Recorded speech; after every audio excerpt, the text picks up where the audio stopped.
Praise the Lord. இன்றைய அப்பத்துணிக்க நிகழ்ச்சியிலே உங்களை சந்திக்கிறதுல மிக்க மகிழ்ச்சி அடைகிறேன். இந்த நாளிலும் கூட நாம் கர்த்தருடைய வார்த்தையை நாம் தியானிப்போம். வளர்ச்சியை குறித்து நாம் தியானித்து வருகிறோம். தொடர்ந்து எங்களோடு கூட நீங்க ஒவ்வொரு நாளும் இதை தியானித்து வருகிற நான் விசுவாசிக்கிறேன்.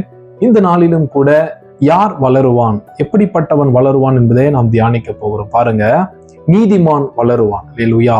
நீதிமான்கள் இந்த பூமியிலே வளருவார்கள். பாருங்க, ஒரு வசனத்தை நான் உங்களுக்காக வாசிக்கிறேன். சங்கீதம் 92:12 நான் உங்களுக்காக வாசிக்கிறேன். நீதிமான் பனையை போல் செழித்து லீபனோனில் உள்ள கேதுருவை போல் வளருவான்.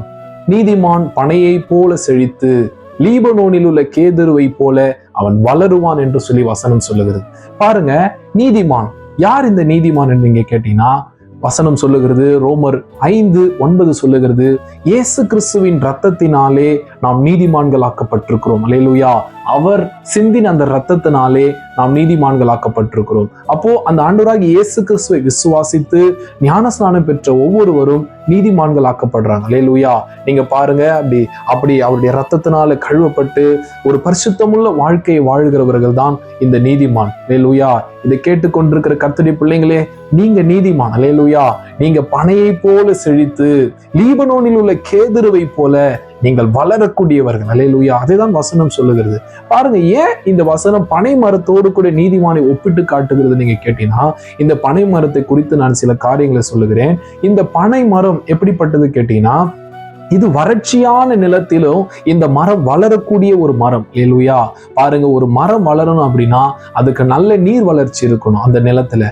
ஆனா இந்த மரம் எப்படிப்பட்டது கேட்டீங்கன்னா, இது நீர் வளர்ச்சி ட்ரை பிளேஸ்ல, அதாவது வறட்சியான பூமியிலையும் இந்த பனை மரம் மிகவும் உயரமா இது வளரக்கூடியது. நீங்க பார்த்திருப்பீங்க, இந்த பனை மரம் ரொம்ப ஹைட்டா வளரும்.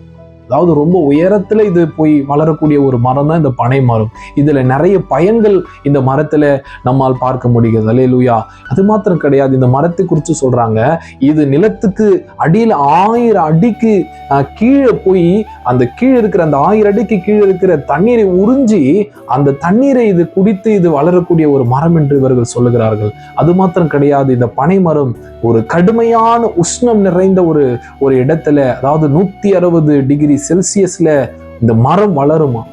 ஒரு கடுமையான சூழல்ல, ஒரு வெயில் உச்சத்துல இருக்கிற இடத்துல கூட இந்த மரம் செழித்து வளரக்கூடிய ஒரு மரம் என்று சொல்லுகிறான். அல்லேலூயா. அதே போலதான் ஒரு நீதிமானம் இருக்கிறான். பாருங்க, இந்த பனை மரம் எப்படி இருக்கிறதோ, இது நல்ல சூழல் இல்லை, இது ஒரு கடுமையான சூழல் இந்த மரம் வைக்கப்பட்டாலும் இந்த மரம் ஓங்கி வளரக்கூடியது. அல்லேலூயா. அதேதான் நீதிமான்களை குறித்து வசனம் சொல்லுகிறது. ஒரு நீதிமான் அவன் எப்பேற்பட்ட ஒரு கடுமையான சூழ்நிலையில, ஒரு வறட்சியில, ஒரு பஞ்சத்துல, ஒரு மோசமான பிரச்சனையில அவன் இருந்தாலும் கூட இந்த நீதிமான் வளருவதை ஒரு நாளும் தடை செய்யவே முடியாது. அல்லேலூயா. எப்படி ஒரு பனைமரம் வளருவதை ஒரு வறட்சியான பூமி தடுக்க முடியாதோ, ஒரு உஷ்ணம் தடுக்க முடியாதோ, ஒரு 160 டிகிரி செல்சியஸ் வெயில் தடுக்க முடியாது, அதே போல ஒரு நீதிமான் வளருவதை இந்த தடைகள் எல்லாம் ஒரு நாளும் எந்த பிரச்சனைகளும் தடை செய்யவே முடியாது. அல்லேலூயா. ஆமா கர்த்தருடைய பிள்ளைங்களை, நீங்க வளருவதை ஒரு நாளும் தடை செய்யவே முடியாது. அல்லேலூயா. பாருங்க, ஆதியாகமம் 26:1 நாம் வாசிக்கிறோம். அங்க ஈசாக்கை குறித்து வாசிக்கிறோம். ஆதியாகமம் 26:1 நான் வாசிக்கிறேன். பாருங்க, ஆபிரகாமின் நாட்களில் உண்டான பஞ்சத்தை அல்லாமல் பின்னும் ஒரு பஞ்சம் தேசத்திலே உண்டாயிற்று. அப்போது ஈசாக்கு பெலிஸ்தருக்கு ராஜாவாகிய அபிமெலேக்கிடத்தில் கேராருக்கு போனான். அல்லேலூயா. ஈசாக்குடைய நாட்கள்ல ஒரு பெரிய பஞ்சம் உண்டாயிருந்தது தேசத்துல. அது எப்பேற்பட்ட பஞ்சம் கேட்டீங்கன்னா, அவனுடைய தகப்பனாகி ஆபிரகாமுடைய நாட்கள்ல வந்த பஞ்சத்தை காட்டிலும் ஒரு மோசமான பஞ்சம். ஆனா இந்த ஈசாக்கு பாருங்க, இவர் ஒரு நீதிமான். இவர் அந்த பஞ்ச காலத்துல விதை விதைக்கிறாரு, கர்த்தர் அதை ஆசீர்வதிக்கிறார். வசனம் பாருங்க, 12வது வசனம், ஆதியாகமம் 26:12 சொல்லுது, ஈசாக்கு அந்த தேசத்திலே விதை விதைத்தான், கர்த்தர் அவனை ஆசீர்வதித்ததினால் அந்த வருஷத்திலே 100 மடங்கு பலன் அடைந்தான். அல்லேலூயா. இதுதாங்க நீதிமானின் ஆசீர்வாதம். நாம் எப்பேற்பட்ட ஒரு பஞ்ச காலத்துல இருந்தாலும் நம்முடைய ஆசீர்வாதத்தை யாருமே தடுக்க முடியாது. அல்லேலூயா. அதே போலதான் நீங்களும் உங்க வாழ்க்கையில மோசமான சூழல் இருக்கிறீங்களா, ஒரு என்ன சொல்றது, ஒரு வறண்ட இடத்துல இருக்கிறேன் பிரதர், ஒரு வறட்சியான நிலைமையில நான் இருக்கிறேன், பயப்படாதீங்க, நீங்க வளருவீங்க. நீங்க கண்டிப்பா வளருவீங்க. வசனம் சொல்லுகிறது போல நீங்க வளருவீங்க. அல்லேலூயா. லீபனோனில் கேதுருவை போல நீங்க வளருவீங்க. அல்லேலூயா. நீங்க உங்களுடைய வளர்ச்சியை ஒரு நாளும் தடை செய்ய முடியாது. அதே போல யாத்திராகமம் 1 அதிகாரத்துல 12வது வசனத்தை நான் வாசிக்கிறேன். பாருங்க, ஆனாலும் அவர்களை எவ்வளவு ஒடுக்கினார்களோ அவ்வளவாய் அவர்கள் பலுகி பெருகினார்கள். அல்லேலூயா. இஸ்ரவேல் ஜனங்க, அவங்க எகிப்தியர் அவர்களை எவ்வளவாய் ஒடுக்கினார், கடுமையான வேலையினால் அவர்களை ஒடுக்கினார்கள்.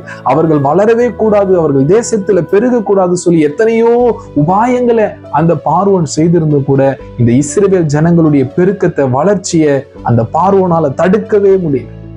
அதே போலதான் உங்க வாழ்க்கையிலும் கூட நீங்க நீதிமான், இயேசு கிறிஸ்துவின் ரத்தத்தினால கழுவப்பட்டு அவருடைய வசனத்துக்கு கீழ்ப்பட்டு நீங்க நடக்கிற பிள்ளைங்களா இருக்கும் பொழுது உங்க வாழ்க்கையில வளர்ச்சியை ஒரு நாளும் தடை செய்ய முடியாது.